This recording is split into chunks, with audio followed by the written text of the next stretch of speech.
नमस्ते दोस्तों, मैं doctor Manoj Kureel.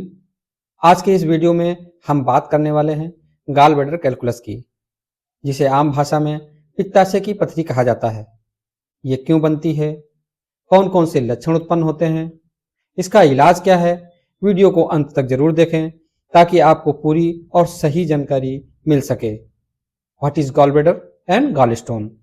Gall bladder एक छोटा सा अंग होता है जो लीवर के जस्ट नीचे होता है। इसका काम होता है बाइल को स्टोर करना, जो हमारे खाने में मौजूद फैट को पचाने में मदद करता है। जब बाइल का संतुलन बिगड़ जाता है तो यही बाइल जमकर गॉल स्टोन यानी पित्त की पथरी का रूप ले लेता है। इन्हें मेडिकल भाषा में गॉल ब्लैडर कैलकुलस कहा जाता है। आइए जानते हैं टाइप्स कितने होते हैं। गॉल स्टोन मुख्यतः 3 प्रकार की होती है। नंबर फर्स्ट, कोलेस्ट्रॉल स्टोन, ये सबसे ज्यादा पाई जाती हैं। नंबर 2, पिगमेंट स्टोन, ये बिलिरुबिन के बढ़ने से बनती हैं। बिलिरुबिन आरबीसी के ब्रेक होने से बनते हैं, यानी अगर किसी कारण से या बीमारी की वजह से आरबीसी ज्यादा ब्रेक हो रहे हैं तो उनमें इस प्रकार की स्टोन बन सकती है। नंबर 3 है मिक्स्ड स्टोन। इसमें कोलेस्ट्रॉल, बाइल पिगमेंट्स, कैल्शियम और अन्य साल्ट का मिश्रण होता है। इनमें से सबसे ज्यादा दिक्कत देने वाला मिक्स्ड और मल्टीपल स्टोन होते हैं।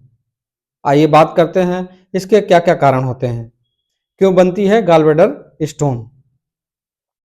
सबसे बड़ा कारण है बाइल में कोलेस्ट्रॉल की मात्रा बढ़ जाना। कोलेस्ट्रॉल बाइल एसिड में ही घुलता है। जब शरीर में बैड कोलेस्ट्रॉल बढ़ जाता है तो इस बढ़े हुए कोलेस्ट्रॉल को बाइल एसिड घोल नहीं पाता है। फिर यही बढ़ा हुआ कोलेस्ट्रॉल गॉल ब्लैडर में प्रेसिपिटेट होने लगता है, जो धीरे धीरे स्टोन में परिवर्तित हो जाता है। इसके अलावा इसमें 5F का फार्मूला लागू होता है, यानी F मीन्स फीमेल्स को ज्यादा होती है, फैटी पर्सन में अधिक पाई जाती है, फर्टाइल एज में गॉल ब्लैडर स्टोन ज्यादा देखने को मिलती है, यानी 40 के डिकेड में ये ज्यादा देखने को मिलती है। ऐसा देखा गया है कि जो लोग कलर में फेयर होते हैं उन लोगों को गॉल ब्लैडर स्टोन ज्यादा होती है। जो लोग बार बार तला हुआ और फैटी फूड ज्यादा खाते हैं, मोटापा अधिक हो और आलसी स्वभाव के लोग होते हैं, बहुत जल्दी वजन कम होने से भी गॉल स्टोन बन सकती है। डायबिटीज, प्रेगनेंसी और कुछ दवाइयों के कारण भी ये स्टोन बन सकती है। परिवार में पहले से ही किसी को पथरी है तो ये सारे कारण गॉल ब्लैडर की स्टोन बनने का खतरा बढ़ा देते हैं। आइए जानते हैं गॉल ब्लैडर स्टोन के क्या क्या लक्षण होते हैं। कई लोगों में गॉल ब्लैडर स्टोन होने के बावजूद कोई लक्षण नहीं दिखते हैं। इसे साइलेंट स्टोन कहते हैं, लेकिन जब स्टोन सिस्टिक डक्ट और बाइल डक्ट में फंस जाती है तो सिम्टम्स शुरू हो जाते हैं। पेट के दाहिनी तरफ ऊपरी हिस्से में दर्द होता है। फैटी फूड खाने से दर्द अचानक बढ़ जाता है और यह दर्द पीठ और कंधे की तरफ फैलता है। उल्टी होना, मिचली होना, पेट फूलना, पेट का भारीपन होना इसके आम लक्षण हैं। फीवर भी हो सकता है अगर इन्फेक्शन हुआ है तो। स्किन या आइस का पीला होना भी हो सकता है, जो कि शुरुआती जॉन्डिस का लक्षण है। अगर ऐसा होता है तो तुरंत अपने डॉक्टर से मिल करके जांच कराना बहुत जरूरी होता है। आइए जानते हैं कैसे पता चलता है, यानी डायग्नोसिस कैसे बनाई जाती है।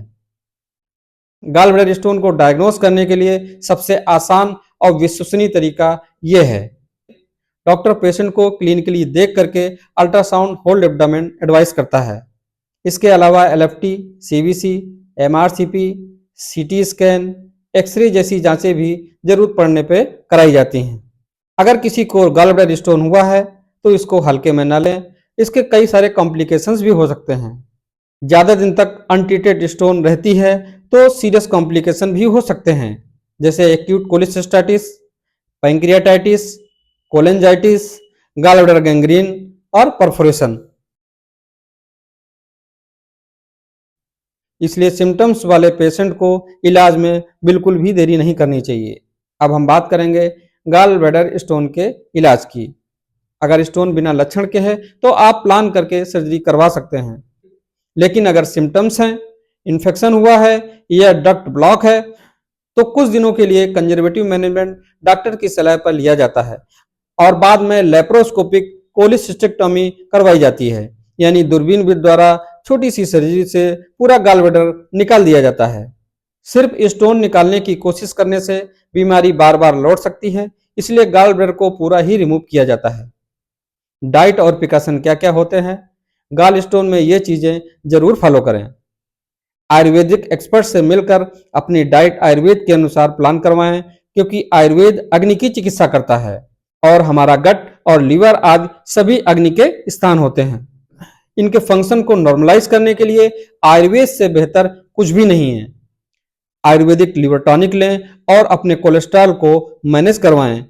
नहीं तो एक बार गॉल ब्लैडर स्टोन करवाने के बाद भी कॉमन बाइल डक्ट में स्टोन बन सकती है, जो कि बाइल फ्लो को रोक देती है और ऑब्स्ट्रक्टिव जॉन्डिस हो जाती है। ऐसे में स्थिति सीवियर हो जाती है।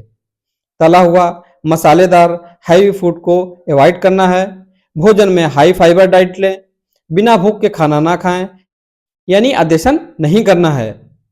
वजन को कंट्रोल में रखें। सप्ताह में एक दिन व्रत रखें, यानी लीवर और गट को रेस्ट दें, जिससे फंक्शन नॉर्मलाइज हो जाएगा। भरपूर मात्रा में पानी पिएं। अल्कोहल और स्मोकिंग से दूरी बनाएं। ये स्टेप आगे स्टोन बनने का खतरा कम कर देते हैं। अगर आपको यह जानकारी उपयोगी लगी तो वीडियो को लाइक करें, शेयर करें और ऐसी ही मेडिकल जानकारी के लिए आप हमारे चैनल को सब्सक्राइब करें।